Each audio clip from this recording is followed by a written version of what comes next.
And I think it's a very fitting occasion for the last day of our conference to two people, one by Stephen Connors and one by Christopher Norris, because both of them they both direct their message on the use and abuse of postmodern theories and deconstructive criticism. And since there has been a lot of fuss or much ado about in the process of inception of modern theories, I think we'll have good occasion to make clear to ourselves what is the proper way of responding to the global theory turn awry, theory globalized, and so forth. Norris, shall we start?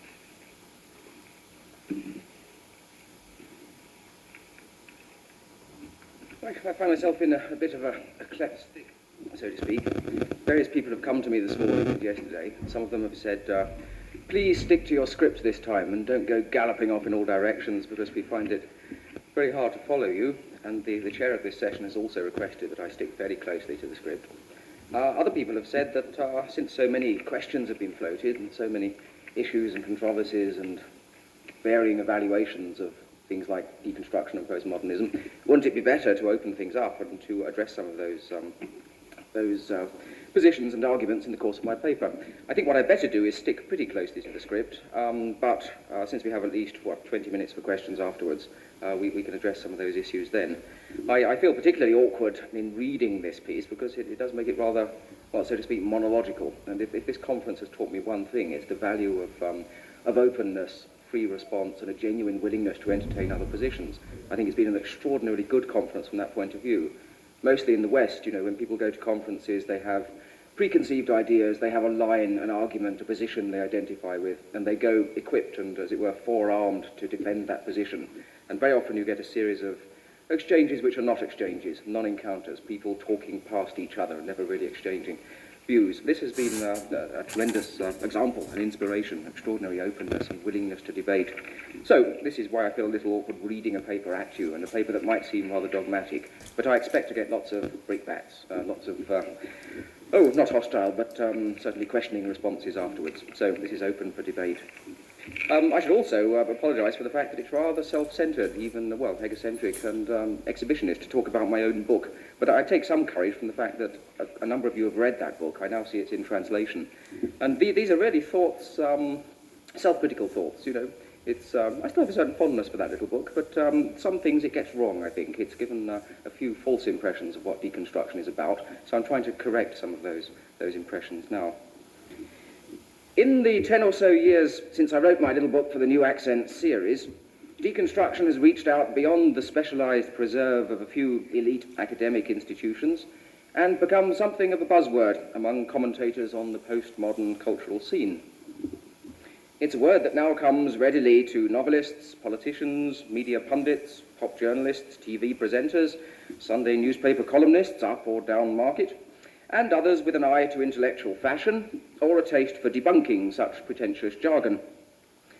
What these people mostly have in mind, so far as one can tell, is a vague idea of deconstruction as the kind of thing that academics typically get up to when they question common sense truths and values that everyone else takes pretty much for granted.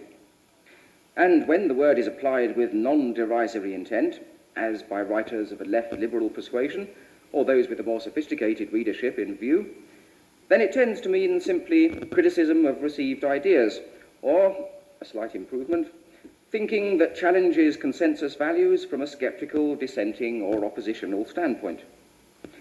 But these usages all have one thing in common, namely their suggestion that a term like this, like deconstruction, however arcane its origins, must be available for purposes or adaptable to contexts which require little or nothing in the way of specialized critical grasp.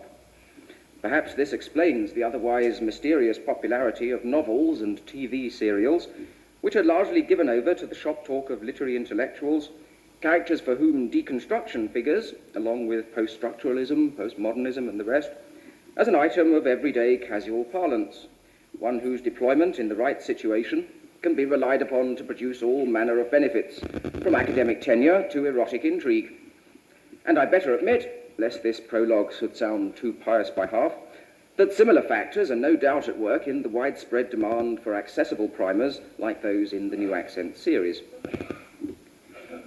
Meanwhile, the word deconstruction has enjoyed a comparable vogue among literary critics and those whose job it is to know what they think about the latest intellectual and cultural trends.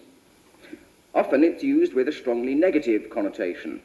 Thus, to deconstruct is to take things apart, literary texts, philosophical arguments, historical narratives, truth claims, or value systems of whatever kind, in a spirit of game-playing nihilist abandon and without the least concern for constructing some better alternative. On this view, it's merely one more symptom of a deep-laid cultural malaise that set in during the permissive 1960s and whose other manifestations include the breakdown of traditional moral values, the ascendance of fashionable relativist doctrines across various academic disciplines, and the concomitant desire among literary critics to revise the canon of acknowledged great works for the sake of promoting their own ideological agenda. Or again, somewhat less prejudicially, to deconstruct, an ambivalent or middle voice verb, one that hovers between the active sense, to read texts with an eye sharply trained for contradictions, blind spots, or moments of hitherto unlooked-for rhetorical complication, and the alternative, as you might say, non-interventionist account, according to which it's always the texts themselves that work to undermine more traditional, naive ways of reading, so that criticism has only to keep track of this process, that is, to remain alert to the telltale signs of inbuilt textual resistance, and thereby demonstrate its non-complicity with an otherwise ubiquitous logocentrism, or metaphysics of presence, a mystique that runs, in Terry Eagleton's apt words, all the way from Plato to NATO. In fact, it's difficult, maybe impossible, to decide between these two interpretations when faced with readings at the level of rhetorical complexity produced or discovered by adepts like Derrida and Paul de Man. But if one thing is certain, it's the fact that these readings bear absolutely no resemblance to the popular idea of deconstruction as a species of out-and-out hermeneutic license, a pretext for critics to indulge any kind of whimsical, freewheeling, or creative commentary that happens to take their fancy. All the same, it strikes me now, coming back to that book with some measure of critical detachment, that I might have done better not to make such a point of distinguishing the rigorous deconstructors, for instance Derrida and Paul de Man, from those others, Jeffrey Hartman among them, who practiced what I called deconstruction on the wild side, and who showed little interest in following out its more philosophical implications. Several reviewers took issue with this line of argument, and I can see why they found it less than satisfactory. For one thing, it left me in the awkward position of suggesting, or sometimes appearing to suggest, that Derrida's own productions could be seen as falling into two distinct categories. On the one hand, writings like Speech and Phenomena, or the essays in Margins of Philosophy, that argued their case in a rigorously consequential manner, and on the other, those texts, written mainly for what you might call a literary readership, where he exploited all kinds of stylistic or performative effects for the sake of deconstructing the typecast distinction between literature and philosophy, along with those between reason and rhetoric, concept and metaphor, literal and figural meaning, and so forth. For it scarcely needs saying that one can't get very far with a work like Derrida's Glas, his extraordinary, where are we? Yeah. Oh yes, that's right, skip on. Right. His extraordinary intertextual commentary on passages from Hegel and Genet, if one attempts to sort out the philosophical content, that is, those passages that engage seriously with Hegel's arguments, truth claims, ethical values, historical theses, and so forth, from another flamboyantly textual dimension, where argumentative validity is beside the point, and where writing takes on the kind of freedom denied it by a long line of sternly disapproving philosophers, from Plato to the modern analytical school. If you've read Derrida's Glas, you'll know that it's set out typographically in the form of two running columns of text. The one, a kind of freewheeling, extraordinary commentary on Genet, on the French writer Genet. The other, a much more philosophical commentary on Hegel. And we're supposed to read these two columns by taking them in, as it were, at a single glance, and by allowing them to intermingle and to produce all kinds of intertextual effects. Derrida's making a point about intertextuality, about the impossibility of separating one text from another, about the permeability, if you like, of genres and speech act forms and different types and kinds of writing. So it's a very, as you might say, avant-garde experimental piece of writing, but it's also philosophy. You know, there are also arguments going on there. So my critics were surely right to point out that Derrida's whole enterprise was aimed squarely against the notion that philosophy somehow had access to truths, innate ideas, a priori concepts, primordial intuitions, structures of pre-linguistic understanding, or whatever, which could find no place in literary texts on account of their mimetic, metaphorical, or fictive character.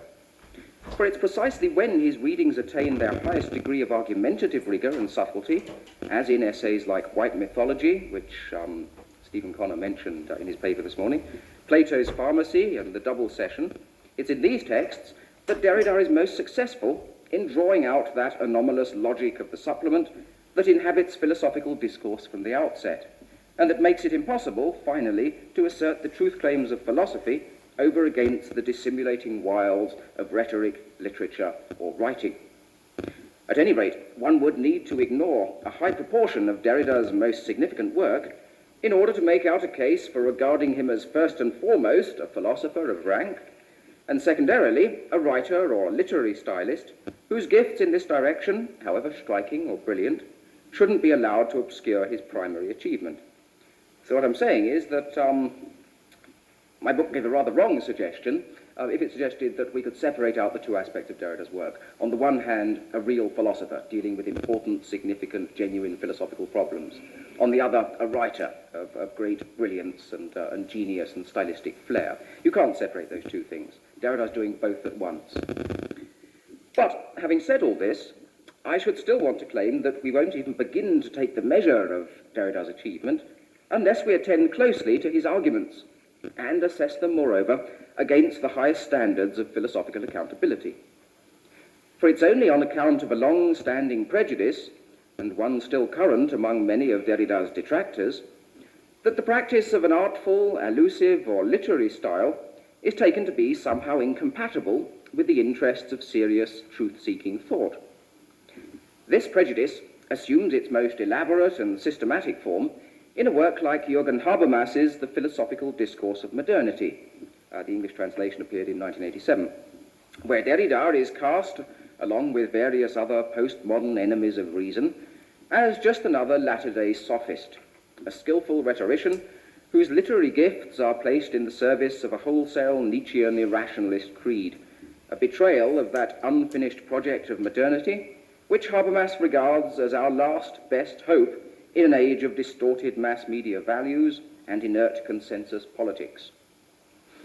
Where Habermas goes wrong, I think, is in basing his account on a partial, often second-hand acquaintance with Derrida's texts, and in taking it for granted, again on the strength of deconstructionist primers, my own unfortunately among them, that the gist of those texts is to elevate rhetoric above reason, literature above philosophy, and stylistic play above the serious business of thinking constructively about issues in the realms of epistemology, ethics, and socio-political critique.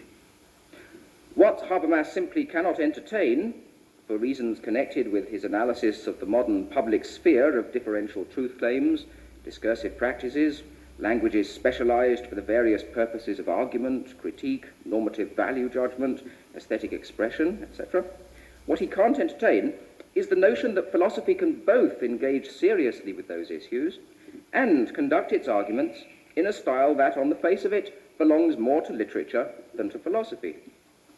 In fact, as I've argued elsewhere, Habermas is virtually predestined to misread Derrida insofar as he makes it a requirement for enlightened or emancipatory thought that criticism should respect this de jure separation of discursive regimes, and not allow itself to become mixed up with the poetic, or what Habermas calls the world-disclosive function, properly served by metaphorical or literary language.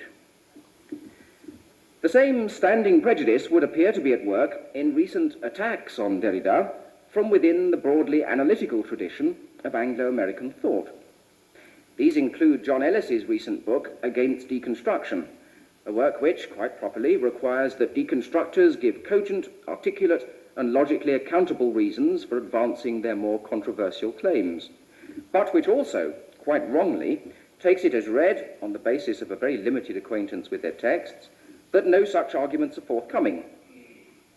What's particularly irksome about these polemics is the fact that they engage only with isolated passages from Derrida, taken out of context, or with the writings of literary acolytes lacking Derrida's philosophical acumen, and then make this their platform for a wholesale dismissal of deconstruction as a topic that scarcely warrants serious attention.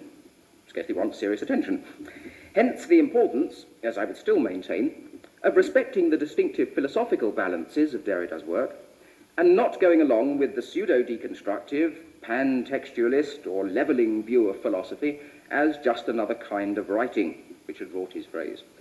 One where interpretation goes all the way down, where concepts invariably turn out to be metaphors in disguise, and where rhetoric at last wins out in its age-old quarrel with the truth claims of philosophic reason. For this would be to yield the main point at issue for critics like Habermas and Ellis.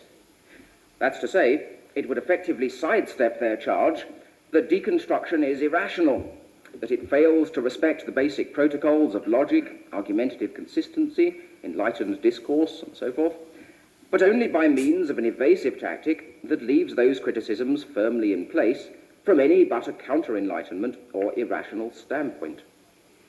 And this tactic should satisfy nobody who has read at all extensively in Derrida's work, in particular those essays, early and late, where he engages what he calls the unthought axiomatics of philosophers like Plato, Husserl, and Austin, exposing their ideological blind spots, their moments of complicity with a naive or pre-critical attitude, but doing so always, as I hope to have shown, with the utmost attentiveness to matters of argumentative detail and philosophical accountability.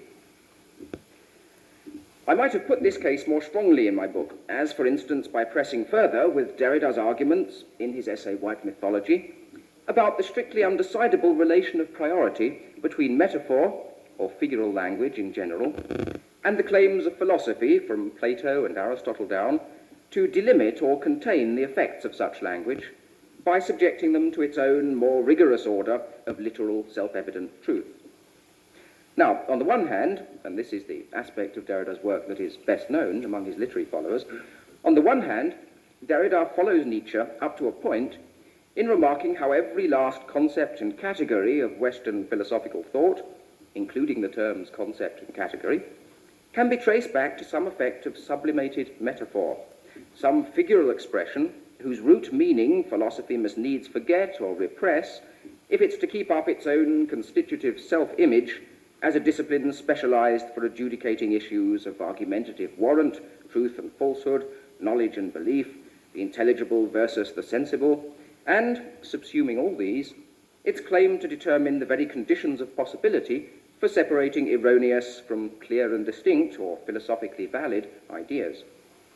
For, as Derrida remarks, this appeal to the criteria of clarity and obscurity would suffice to confirm that the entire philosophical delimitation of metaphor already lends itself to be constructed and worked by metaphors. How, otherwise, could a piece of knowledge or a language be properly clear or obscure?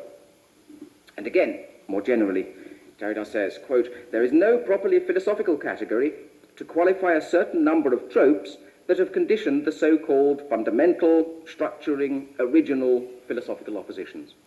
They are so many metaphors that would constitute the rubrics of such a tropology, the words turn or trope or metaphor being no exception to this rule." Now, among literary critics, such passages have mostly been read as a knockdown argument against the truth claims of philosophy, or, more cynically, as a handy device for cutting the philosophers down to size by showing that their talk of reason, truth, a priori concepts, and so forth, was always just a species of self-deluding rhetoric, one that ignored all the lessons to be learned from a reading of Nietzsche or Derrida. But this argument, unfortunately, comes back like a boomerang, since Derrida's purpose in white mythology is precisely to deny that we could ever effect such a straightforward reversal of priorities, a turning of the tables on philosophy, or reason, in the name of literature, as commonly equated with metaphor, rhetoric, or style. For, quite simply, there is no possibility of discussing metaphor, of defining its attributes, its difference from literal usage, or its problematic role within the texts of philosophy, without falling back on a concept of metaphor, a concept that would always have been worked or elaborated in advance by the discourse of philosophic reason. Thus, Derrida says, again quoting from white mythology, each time that a rhetoric defines metaphor, not only is a philosophy implied, but also a conceptual network in which philosophy itself has been constituted. In other words, if you are deconstructing the opposition between concept and metaphor, or between literature and philosophy, you can't stop at the point where Rorty stops, which is to say, all philosophy is just a kind of writing. All concepts come down to metaphors. You then have to ask, whence do we derive? From where do we get this idea of metaphor? How can we discuss metaphor? Where do we find our definitions, our working terms of analysis? And the answer is we get them from Plato, perhaps, but from Aristotle also. We get them from modern analytical philosophers like Max Black. We get them also, of course, from literary theorists, from, let's say, or Plato again, to Philip Sidney, to Wordsworth, to Shelley. But these theorists have themselves been greatly influenced by those philosophical distinctions. In other words, we can't even begin to discuss this topic without doing philosophy. And Derrida's implication is that we better know our philosophical texts pretty well and read them carefully in order to discuss these things in an informed and productive way. Hence, the most difficult, or indeed, as Derrida sees it, the strictly undecidable question, can these defining tropes that are prior to all philosophical rhetoric and produce philosophemes still be called metaphors? An affirmative answer, such as Nietzsche provides, at least on the reading of Nietzsche's texts most favoured by the adepts of literary deconstruction, will then have to cope with the further problem as to just what constitutes metaphorical language, aside from the various theories, definitions, and accounts of literal versus figural meaning produced by philosophers from Aristotle to the present day, and then taken up, with no matter what shifts of evaluative priority, by poets, rhetoricians, or literary theorists, who necessarily work with those same ubiquitous concepts and categories. But this doesn't mean that philosophy has the last word, or that any such genealogical inquiry will always reach a point where some concept of metaphor, or generalized philosophy of rhetoric, will henceforth command the field. For it's still the case, as Derrida has shown, that, quote, the entire philosophical delimitation of metaphor lends itself to being constructed and worked by metaphors. And this argument holds, as a matter of demonstrable fact, that is, on all the evidence drawn from the texts and the privileged key terms of philosophic discourse, despite the equally compelling argument that we cannot advance a single proposition on the nature and workings of metaphor without invoking categories that belong to the discourse of philosophic reason. Now, it should be clear, even from this brief account, that Derrida's mode of argument in this essay, White Mythology, is very far from endorsing what you might call the vulgar deconstructionist view that all concepts come down to metaphors in the end, or that philosophy is just another kind of writing, one that enjoys no distinctive status vis-à-vis literature, rhetoric, or the human sciences at large. On the contrary, what Derrida brings out with such exemplary force is the need to think these questions through with the utmost philosophical precision and care, even if, at the limit, they produce antinomies or aporias which cannot be resolved in one or the other direction. This point is made most emphatically in Derrida's recent 1989 afterword to his well-known debate with John Searle on the topic of Austinian Speech Act philosophy, a debate that has occasioned widespread misunderstanding among philosophers and literary theorists alike. The standard line on this exchange, a line which my little book, I think, did something to promote, was that the whole thing amounted to a slightly farcical but instructive breakdown of communications, a non-encounter where the two parties were arguing at cross purposes, where Searle played the role of a typecast straight man or earnest philosophical seeker after truth, while Derrida, especially in limited ink, his near book-length rejoinder, elected to indulge in all manner of rhetorical games at Searle's expense, with the purpose of showing that speech act theory self-deconstructed at precisely the point where it tried to distinguish serious, or authentic, from non-serious, deviant or parasitical instances of speech act performance. For those of you who are not familiar with this exchange, it began with Derrida's essay on Austin, in which Derrida looks at Austin's theory of speech acts or performatives. In other words, in the title of Austin's book, How We Do Things with Words. We don't simply make statements that can be assessed in terms of truth and falsehood, corresponding or failing to correspond with the facts. We also do things. We promise, we threaten, we place bets, we cajole, we persuade, we do all kinds of things with words. These are actions. In other words, you can't judge the felicity or the effectiveness of these speech acts in terms of a true, false, or a cognitive set of criteria. Derrida points out various problems. He points out that Austin is very ambivalent as to whether you have to mean a speech act in order for it to be valid. He points out that, for instance, after a marriage service, having declared the man and woman husband and wife, if the minister officiating at the service were then to say, "Oh, sorry, I was joking," nevertheless, the marriage would still go through because the minister had uttered the right words in the right context with the right authority. Okay, so long as all those conditions are met, it's all right. So you don't have to mean it. So good faith is not a precondition of a successful or felicitous or authentic speech act. On the other hand, Austin would then appeal to context, but as Derrida points out, you could imagine any number of possible contexts for a speech act which would complicate its performance conditions, beyond the point of any adequate grasp. In other words, that the appeal to intentions and the appeal to context are both extremely problematic. Derrida raises all these problems. John Searle, who is a very orthodox and tidy-minded speech act theorist who wants a good, solid, sort of rock-bottom, iron-cast theory of speech acts, said that Derrida had simply misread Searle. Derrida was being mischievous, perverse, bother-headed, wrong-headed, and so forth. And then Derrida replied to Searle's reply with a long and extraordinary, very brilliant, and I think in many ways very perverse essay called Limited Ink, in which he plays games with Searle's name. He spells Searle S-A-R-L, which in French means what? Société à responsabilité limitée, in other words, limited company. In other words, Searle is claiming some kind of proprietary interest in Austin's text. He's claiming to know the meaning, to be in possession of it. He does some wonderful and weird and tremendous and extraordinary things with Searle's text.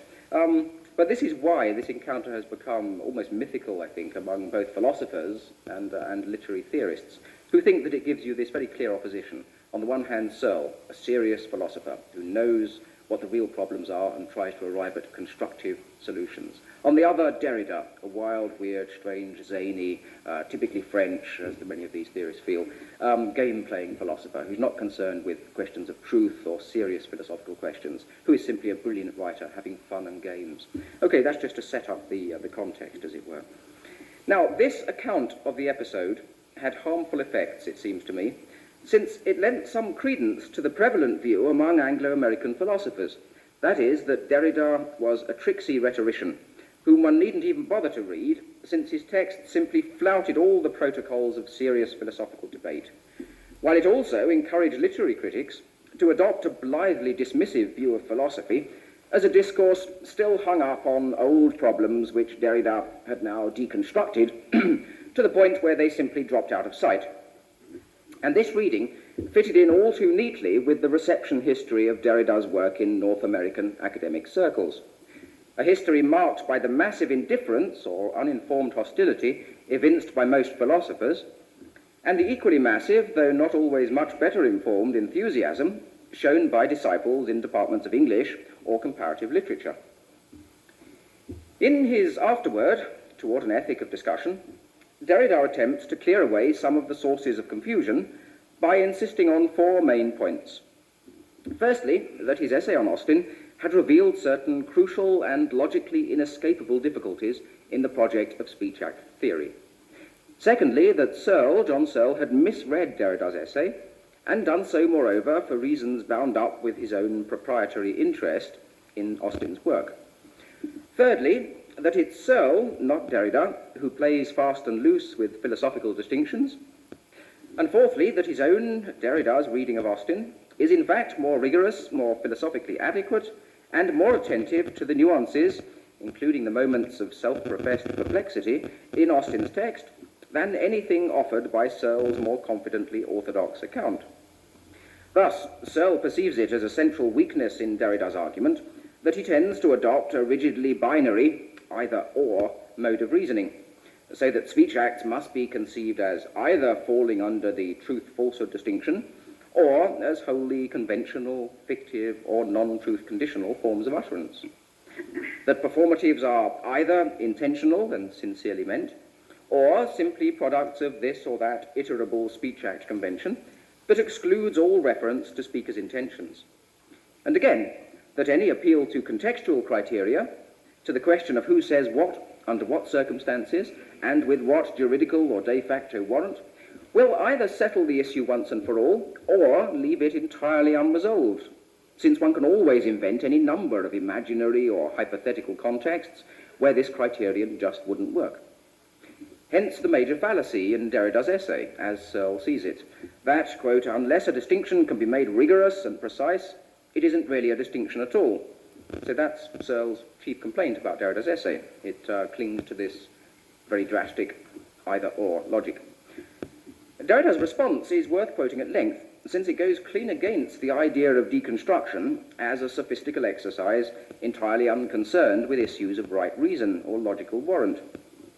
He says, quote, if Searle declares explicitly, seriously, literally, that this axiom, that is, the true-false distinction and its various speech act correlatives, must be renounced, then, short of practicing deconstruction with some consistency, and of submitting the very rules and regulations of his project to an explicit reworking, his entire philosophical discourse on speech acts will collapse. To each word will have to be added a little, more or less, up to a certain point, rather. And despite all this, the literal will not cease to be somewhat metaphorical. Mention will not stop being tainted by use. The intentional no less slightly unintentional, and so forth. Searle knows well that he neither can nor should go in this direction. He has never afforded himself the theoretical means of escaping theoretical opposition without empiricist confusion.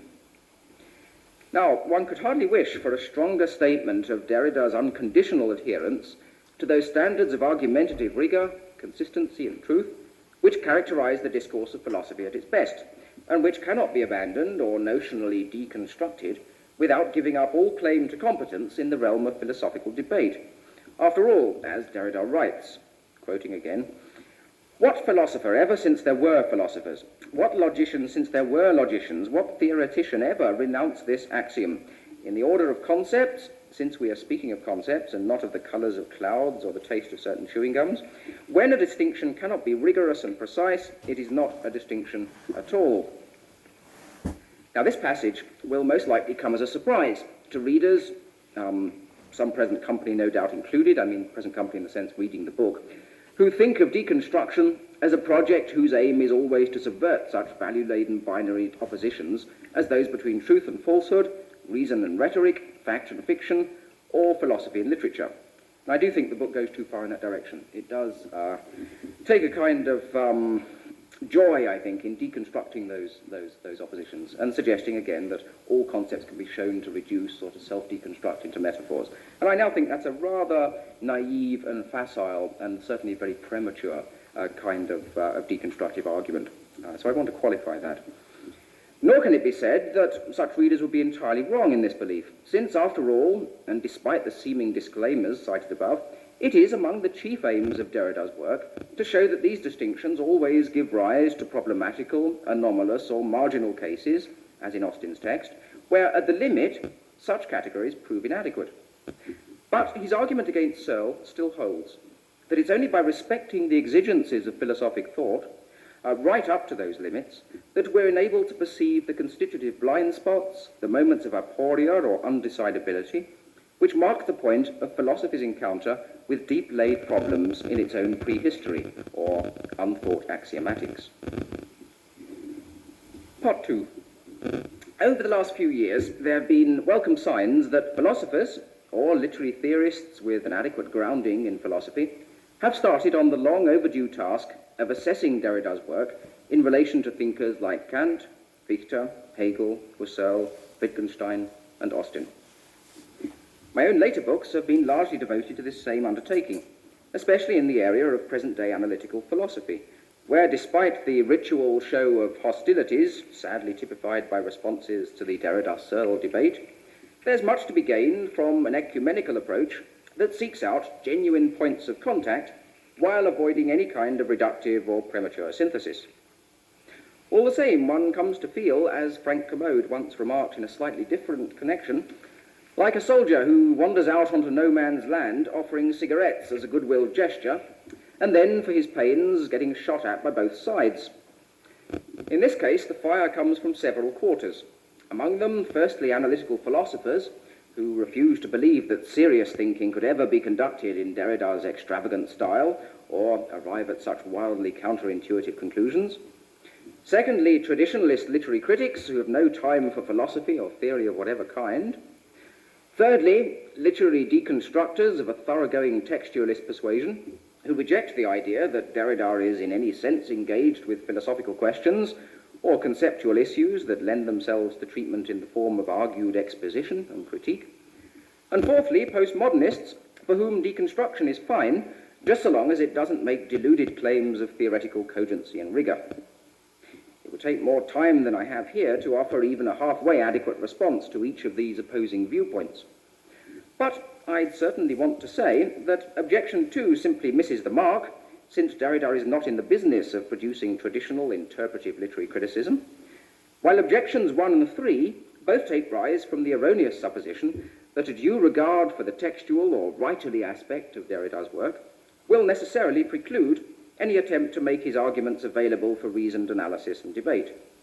In short, there's a curious convergence of views between analytical opponents of Derrida, who take him to be just a super-subtle rhetorician with nothing of serious import to communicate, and purist deconstructors who reject any notion that there might be philosophical arguments and truth claims present in Derrida's texts.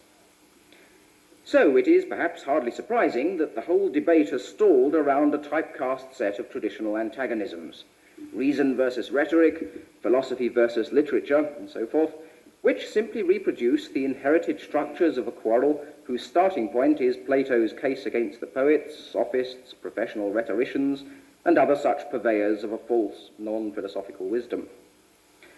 What needs stressing in face of this absurdly polarized view is that Derrida is both a writer or stylist of extraordinary power and a thinker whose work, or some of whose work, let me instance White Mythology and the essays on Plato, Kant, Husserl, and Austin, will bear comparison with the finest achievements of modern analytical philosophy.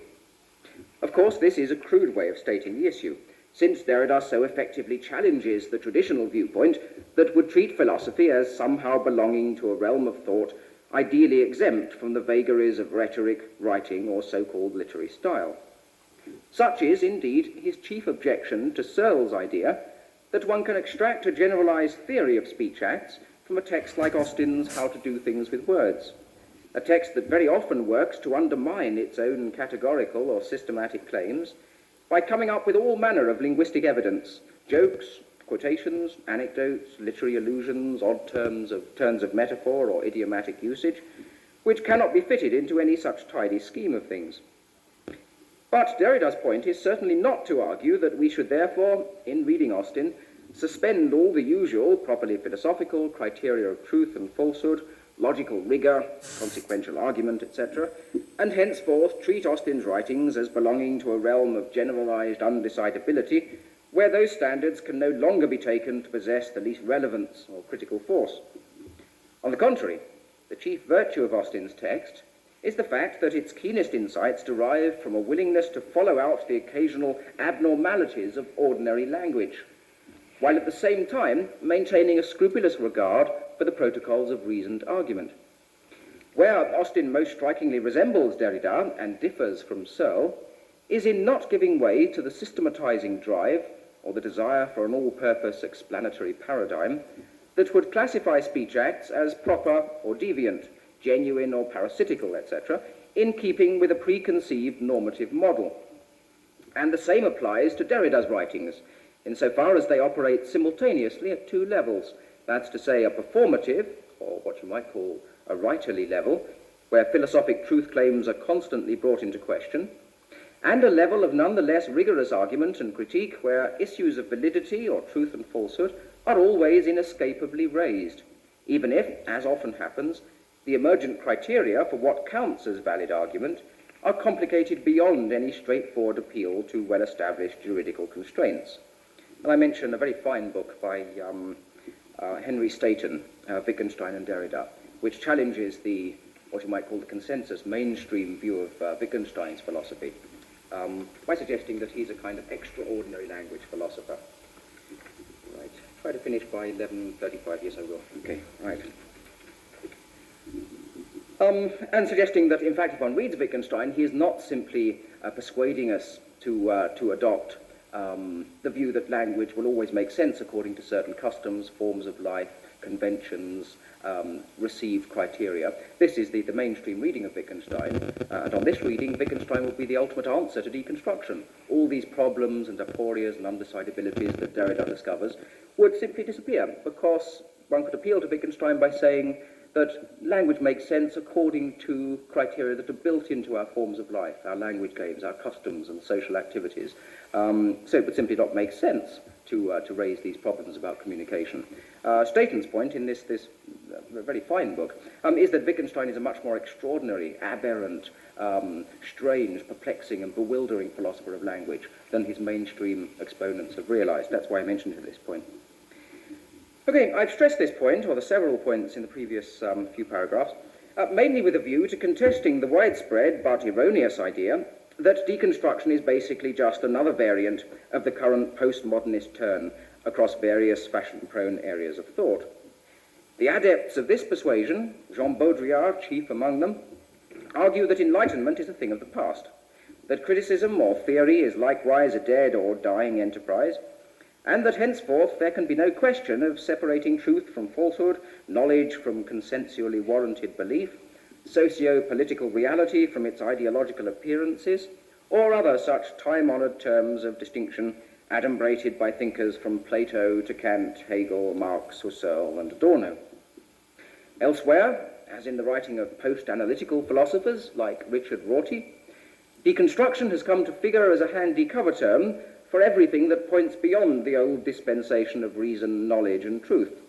That's to say, the long-cherished but sadly deluded idea that philosophy could ever come up with adequate answers to a range of well-defined problems in the realms of ethics, epistemology, aesthetics, political theory, and so forth. Thus, Derrida plays the role of an arch-debunker, a latter-day sophist or a wily rhetorician, whose special gift it is to dance rings around those earnest seekers after truth, especially constructive philosophical thinkers in the Kantian or the present-day analytic tradition, who still make believe that such problems exist, or that theirs is the discipline best equipped to solve them. Hence the title of Rorty's best-known essay on Derrida, Philosophy as a Kind of Writing, where he urges that we give up thinking of philosophy as, in any sense, a specialized activity of thought, an activity, that's to say, with its own proper standards of argumentative validity and truth.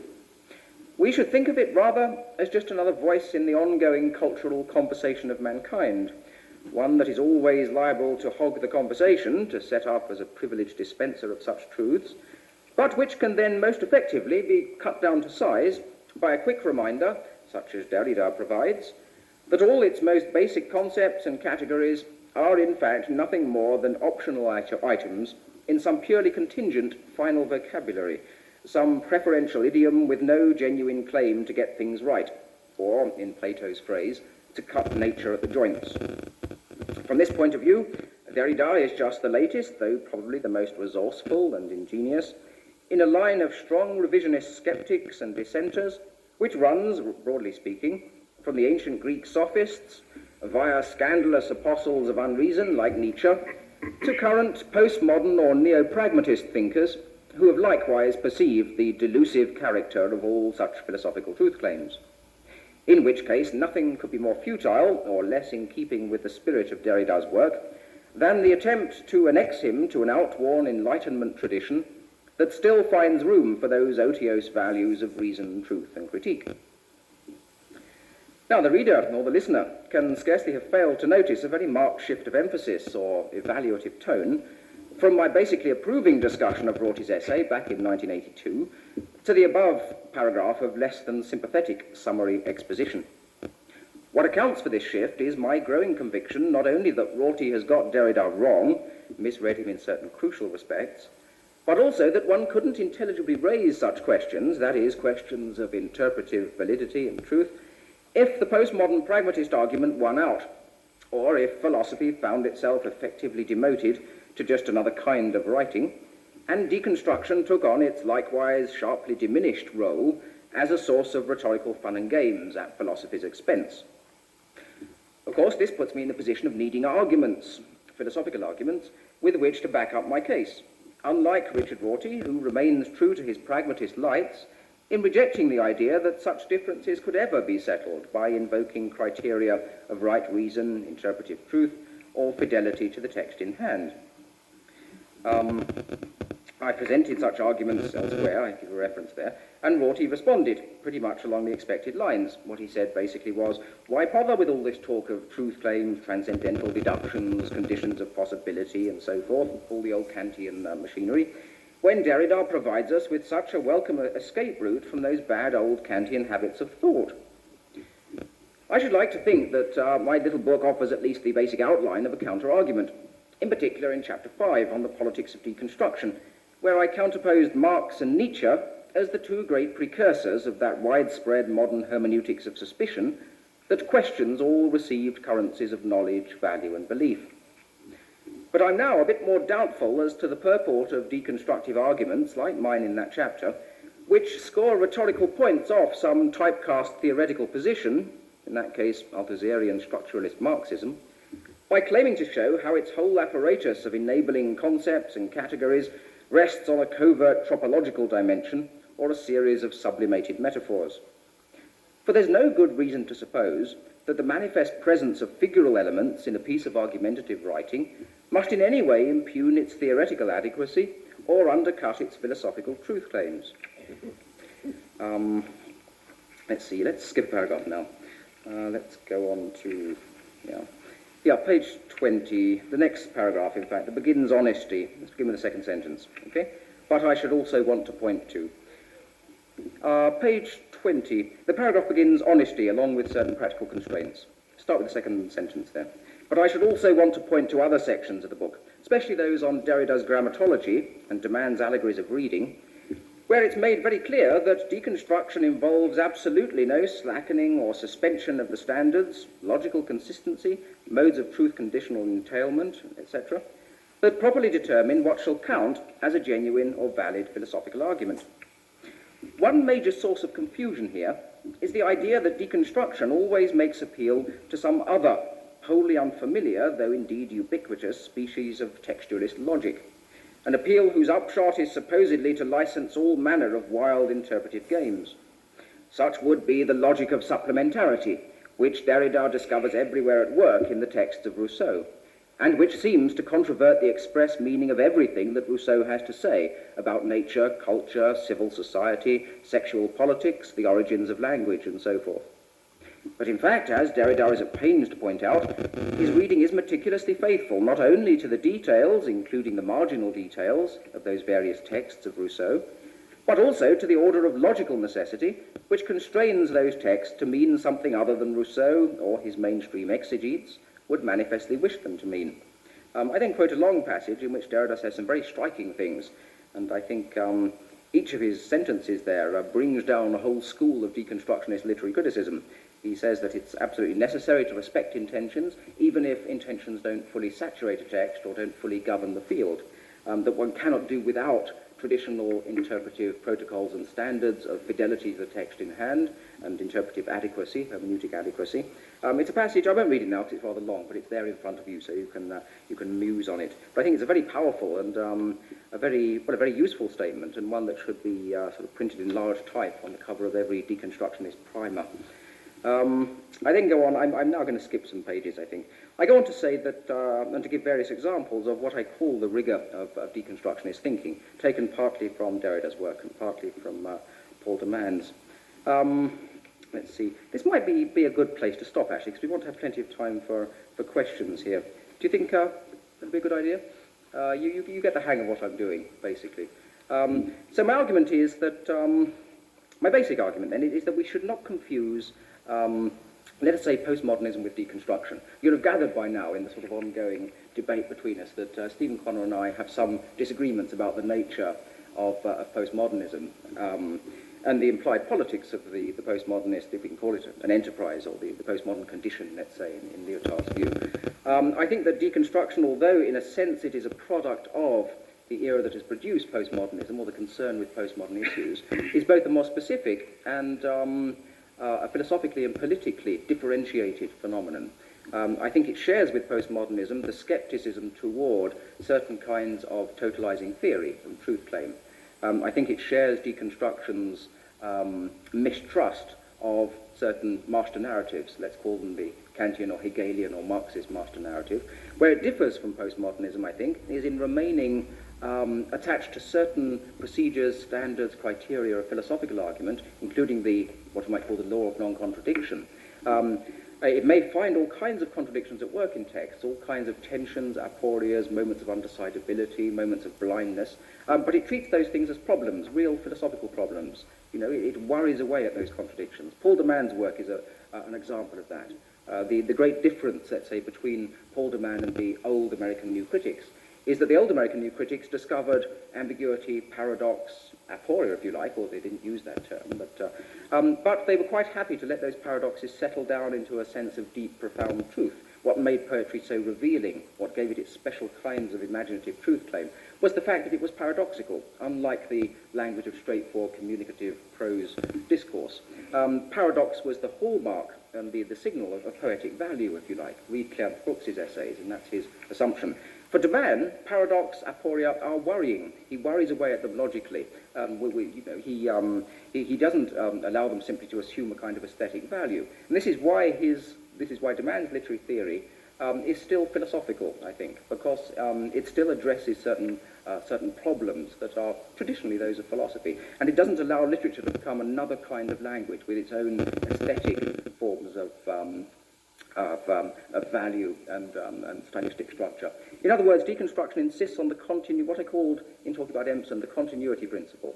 It's slightly absurd to suggest that Empson can be lined up with Paul de Man. I can't think of two more dissimilar critics. Had Empson ever met Paul de Man, he'd have taken an instant dislike to him, I'm sure, on all sorts of grounds. Had Empson hated theory, or what he saw of post-structuralist theorizing struck him as being bother-headed, and he just lost all patience with it.